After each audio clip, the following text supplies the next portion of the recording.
करी है। और देखिए बड़ा फेम है इनका नाम, बड़े भाई साहब कमलेश पांडे जी, इनके छोटे भाई, ये अपना परिचय देंगे। जी बोलिए। मित्रों, अरुण सत्यार्थी सिंह नाम है मेरा। आवाज थोड़ा हाँ, तो मुझे तो लगता नहीं कि मैंने कुछ किया है। थोड़ा कम। जैसे मुझे लगता है कि जो होना था वो होता चला गया, और मेरी तरफ से तो कुछ भी ऐसा नहीं था। मुझे कोई धर्म अध्यात्म ये सब में बहुत ऐसी रुचि नहीं थी।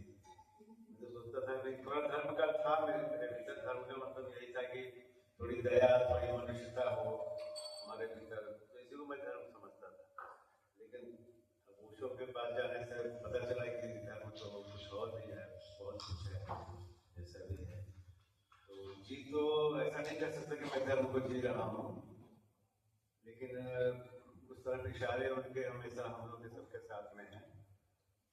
तो मैं तो 9th में पढ़ता था, तो एक ओशो की किताब मिली मुझे। मेरे पिताजी थे यहाँ मध्य प्रदेश में कटनी के पास में, तो वहाँ की एक लाइब्रेरी में मैं जाता था, तो वहाँ मिट्टी के दिए मिली, तो वो पहली बार मैंने पढ़ा और प्रभावित था।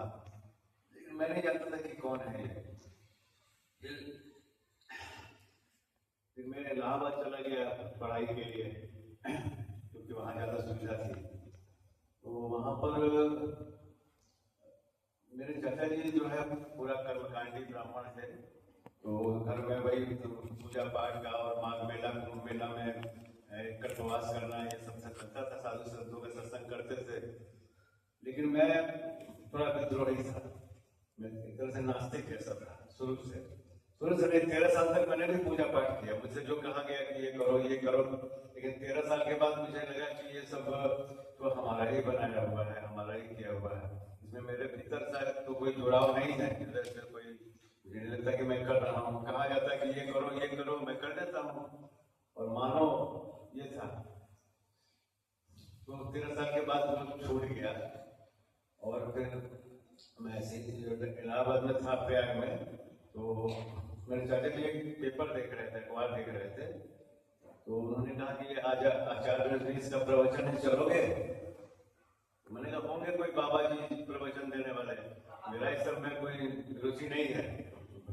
बाबाओं के उसमें बड़े बड़े चमकता चेहरा हो, बड़ा पेट हो, और ऐसे बाबा लोग तो बहुत घूमते रहते हैं, मैं देखा हूँ, और इतनी दूरी रहती है आम लोगों से।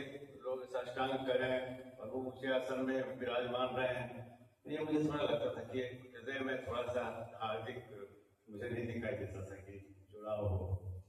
तो मैंने कहा होगा, मैंने कुछ बोला नहीं। शाम को फिर उन्होंने कहा कि चलोगे? बहुत अच्छे विद्वान हैं आचार्य रजनीश। मैंने उनको सच्चा बाबा आश्रम में रामायण पर बोले थे, मैंने सुना है उनको, अभी यंग है। तो पता नहीं कैसे मुझे कभी नहीं उन्होंने कहा कि कहीं यहाँ चलो वहाँ चलो, लेकिन उस दिन कहा तो मैं चल पड़ा साथ में। मैंने कहा ठीक है चलिए। हम लोग गए, एनिवर्सरी हॉल था उसमें। तो उसमें भगवान जो है वो ये दिसंबर का महीना था, एक शॉल एक लुंगी पहने हुए हॉल में आए। 25-50 लोग बैठे थे, यूनिवर्सिटी के लड़के थे, प्रोफेसर लोग थे, ये लोग थे। तो मैंने देखा कि उनके कदमों का थोड़ा मुझे ख्याल आया कि इतने हल्के हल्के कैसे चल रहे हैं, एकदम ऊपर ऊपर जैसे बहुत जल्दी चलते थे।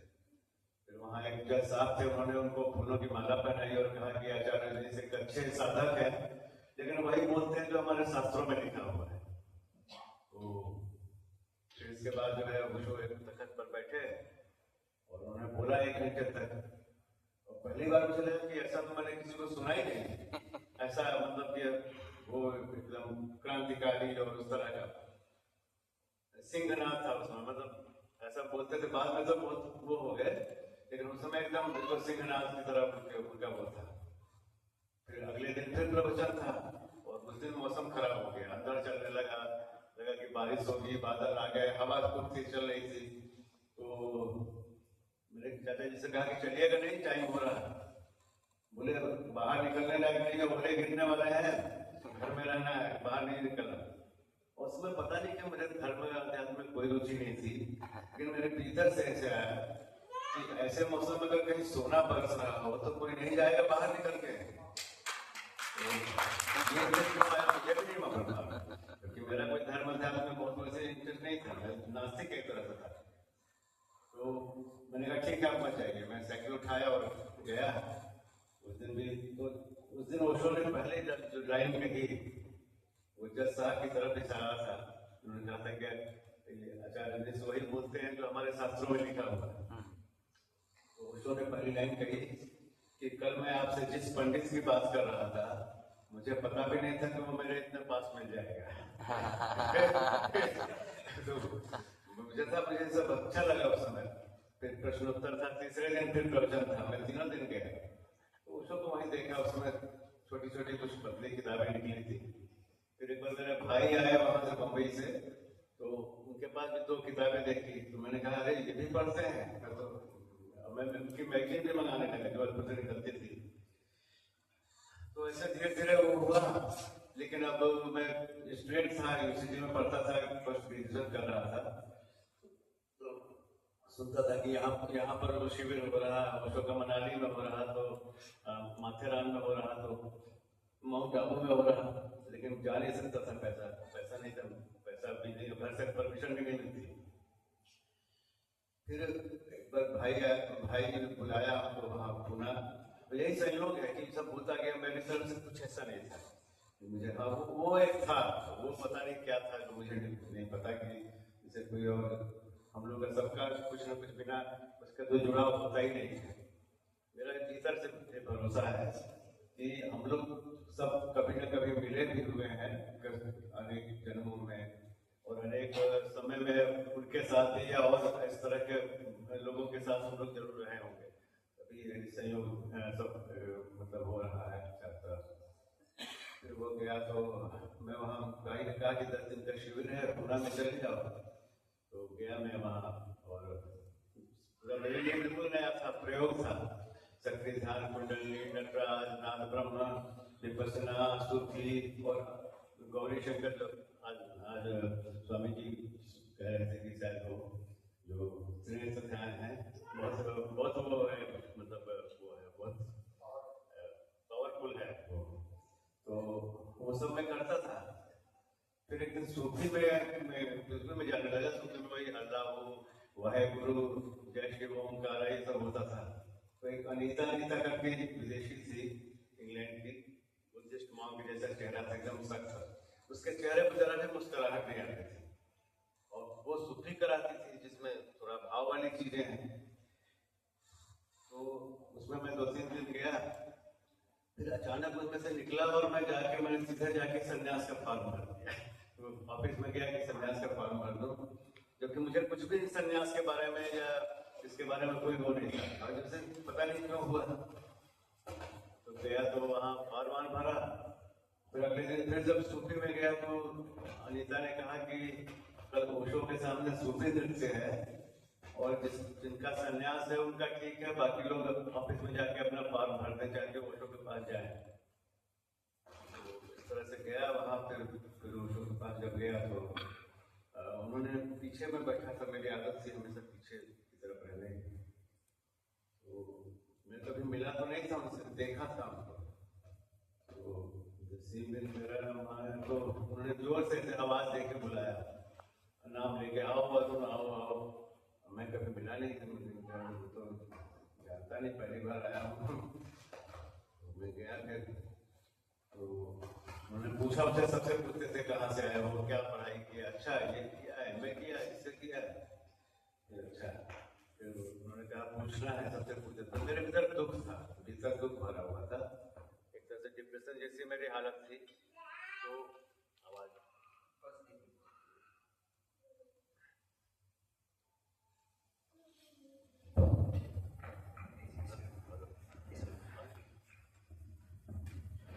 तो मैं वहां पर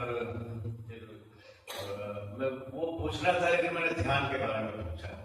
एक मन की चालाकी होती है, जो असली समस्या है हमारे आदमी नहीं पूछना, लेकिन वो तो बिल्कुल मुझे पक्का है कि जान गए होंगे, इसलिए बार बार पूछते थे कि मैं अपनी बात कहूँ जो मेरे भीतर का है।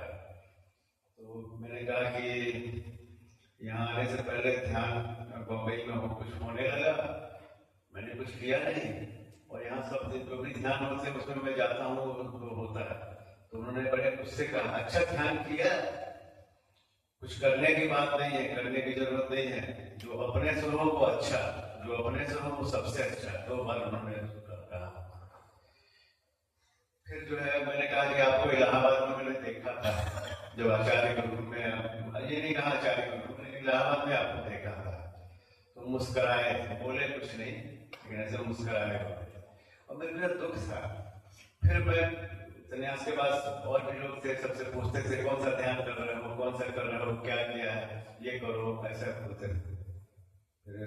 फिर इसके बाद कुछ ऐसा हुआ कि कोई किसी ने कुछ कहा, और वो उन्होंने कुछ ऐसा कहा, कुछ ऐसा जोक कहा, कुछ ऐसी बात, और मेरे भीतर से जो दुख था वो जोर से ठहाके में पूछा, और मैंने देखा कि वो उनके भीतर भी उसका रिस्पॉन्स हुआ, वो भी मुस्कुराए कि वो भीतर से जो है ना वो निकल गया, जैसे कि भीतर में भरा हुआ था।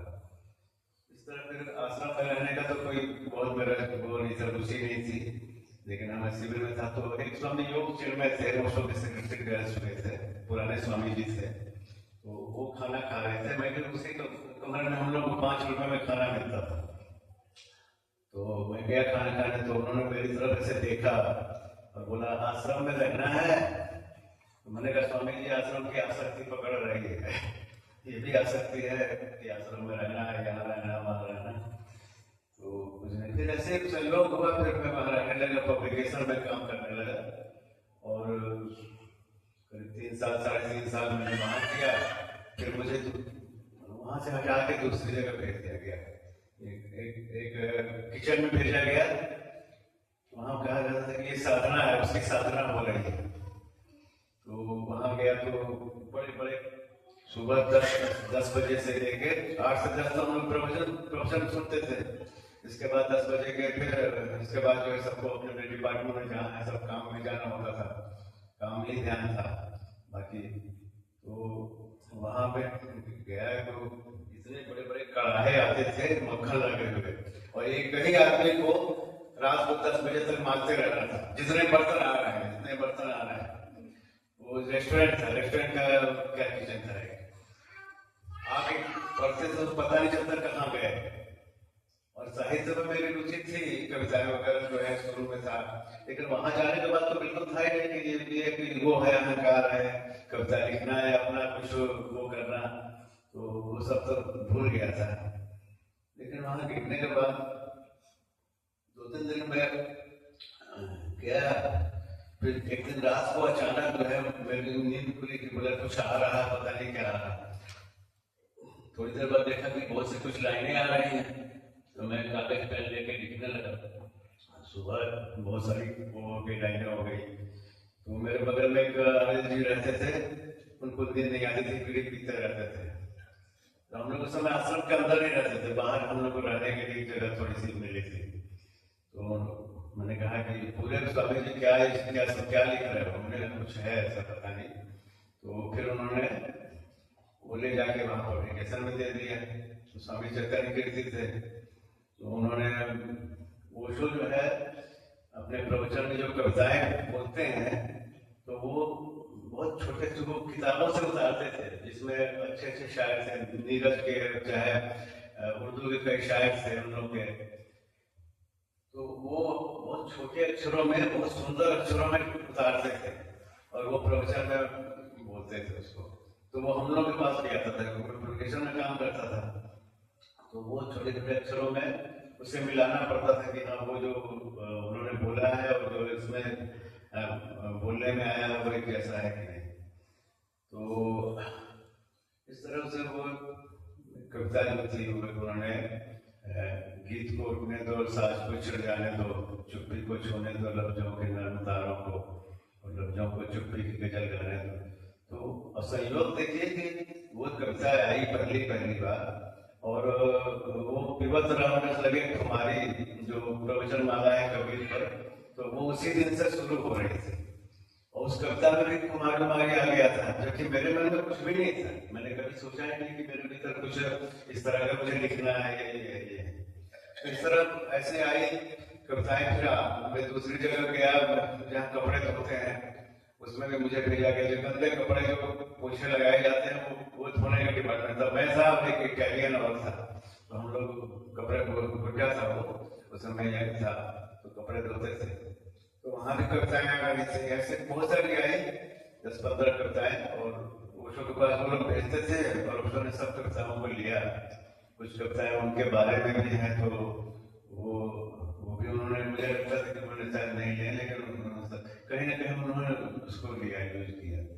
और संतों के जो वचन हैं, जैसे कि कबीर पर, गोरख पर, या और भी संतों पर, दादू पर, जितने भी हैं, रज्जब पर, तो वो सब भी वो एक उनके पास किताब थी, हम लोग के पास आई थी, मैंने देखा उस्मान का नेम किया हुआ था, उनकी निजी किताब थी, तो उसमें से वो उतारते थे उस दोहों को अपने सुंदर अक्षरों में, और फिर वो प्रवचन में ले जाते थे, बोलते थे। ये नहीं उस समय ऐसा है कंप्यूटर वगैरह था नहीं, सब टेप से रिकॉर्ड होता था, टेप रिकॉर्डर था, तो उससे ट्रांसलेट करते थे। तो ऐसा था। और मेरा था भाव भावुकता या भजन कीर्तन में मेरी कोई रुचि नहीं थी, मैं शुरू से ही ऐसा था। मुझे देखना, ऑब्जर्वेशन करना, समझना कोई चीज को, कोई मुझे वैसा गाली देता है, मैं सेंस करता तो क्या होता है मेरे भीतर, या मैं किसी के साथ कुछ करता हूँ तो मेरे भीतर क्या होता है, तो ये सब था। लेकिन भजन कीर्तन नहीं था। और वहां जाके ठीक उल्टी बात हुई। वहां एक दिन मैं काम कर रहा था और अचानक ढोल मंजीरे की आवाज गूंजने लगी, तो मेरे भीतर आया कि मैं जाऊं कि कहाँ क्या हो रहा। तो मैंने स्वामी जी से कहा इस तरीके से कि थोड़ा मैं हो के आता हूँ जरा कहीं, मुझे लगता है कि वहां मुझे जाने का मन हो रहा है। तो बोले इतना सब काम पड़ा है, कैसे होगा, किताब निकल ली है सेलिब्रेशन डे के दिन। तो फिर मैंने कहा कि शाम को आके बैठ के मैं कर लूंगा काम, को भी काम। तो मैं वहां गया तो ओशो के पिताजी के यहाँ कमरे में ये सब चल रहा था, कीर्तन हो रहा था। ओशो ने बोला था उनके पिताजी को कि आप अपने यहाँ कीर्तन करिए अपने अपने अपने कमरे में। तो वहाँ बहुत से लोग थे, विनोद खन्ना देखा मैंने, विनोद खन्ना भी बैठे हुए थे समा। तो भजन कीर्तन में जाने लगा और मुझे बड़ा उसमें रुचि हो गई। मुझे लगा कि ये तो मेरा था नहीं, ये कहाँ से आ गया। तो सतगुरु जानता है कि किसके लिए अभी क्या जरूरत है।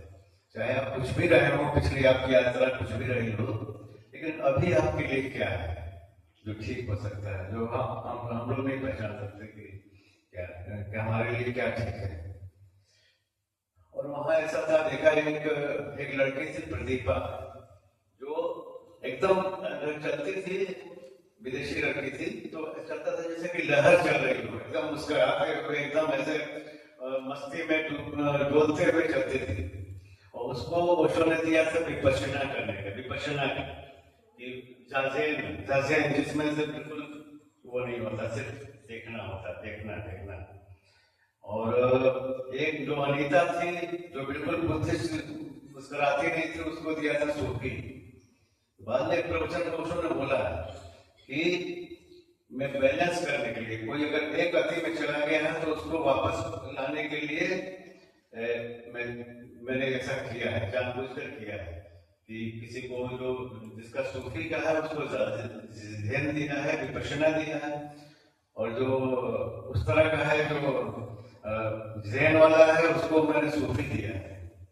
तो ओशो कहते थे कि मेरा एक नया वो है, मैं चाहता हूँ कि मेरे सन्यासी जिस रास्ते पर चले, कोई ध्यान के रास्ते पर चले, कोई प्रेम के रास्ते पर चले, ठीक है, लेकिन अगर दोनों हो सके तो ज्यादा, मतलब सोने में सुहागा है। अगर दोनों भी मिल जाए, दोनों एक साथ आ जाए तो वो ज्यादा बेहतर है कि हमारे भीतर दोनों चीजें हो, थोड़ा ये भी हो, ये भी शांत हो माइंड, और हृदय भी खुले। तो इसलिए सतगुरु इस तरह से कहा। तो अब ज्यादा नहीं, सब कहानी तो बहुत सारी सब चलती रहती है, सुनने में मजा भी, तो मुझे भी मजा आता है। अगर कोई सुनाता है पुराने सन्यासी तो मुझे भी लगता है कि सुन, क्योंकि बाकी सब चीजों से तो अच्छा यही लगता है कि हरी चर्चा सुनी जाए भगवान की। तो एक दो कविताएं सुना देता हूँ, और जो हम लोग के लगे बहुत सी कविता मैंने लिया है, सब तो नहीं सुना, सब किताबों में है बहुत सारी। और वो सब सबने पढ़ भी लिया होगा। एक सुना देता हूँ कि ओशो प्रेमियों की होली, होली तो अभी दूर है, लेकिन बाकी होली तो एक दिन होती है, लेकिन ओशो प्रेमियों की होली रोज है। और ये कविता मैंने लिखी नहीं, सच में कह रहा हूँ। संध्या सत्संग के बाद वो आने लगी और 2-3 दिन तक ये जैसे मेरे भीतर ये गूंज रहा था, जबकि मैं कुछ नहीं कर रहा था। और मेरे भीतर से ये कविता जो है ऐसे आ रही थी घूम रही थी। बाद में मैंने पेपर में लिख दिया उसको, ये आया है। तो वो एक कविता है संध्या दर्शन का ही, इसमें वो है संध्या दर्शन ओशो के साथ आज हम लोग कर रहे थे, वही वाली चीज। और एक छोटा सा सुना दूंगा जो गीत ओशो ने बोला दिया। बहुत गला मेरा ठीक नहीं है, मैं गाता होता तो नहीं हूँ, ऐसी कविता ही है, पढ़ता हूँ। यह मस्तों की टोली है यारो, यह मस्तों की टोली, यह मस्तों की टोली है यारो, यह मस्तों की टोली। हर मौसम फागुन का मौसम, हर दिन अपनी होली। मदिरा चरस अफीम न कोई, नहीं भंग की गोली। मस्ती छाई रहे सदा ही निस्दिन हंसी ठिठोली। जग की भाषा भूल हम बोले, अब पंछिन की बोली।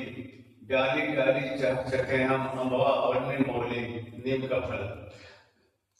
झांझ मृदंग पायलिया खनके, झांझ मृदंग पायलिया खनके, बजे बसुरिया बोली।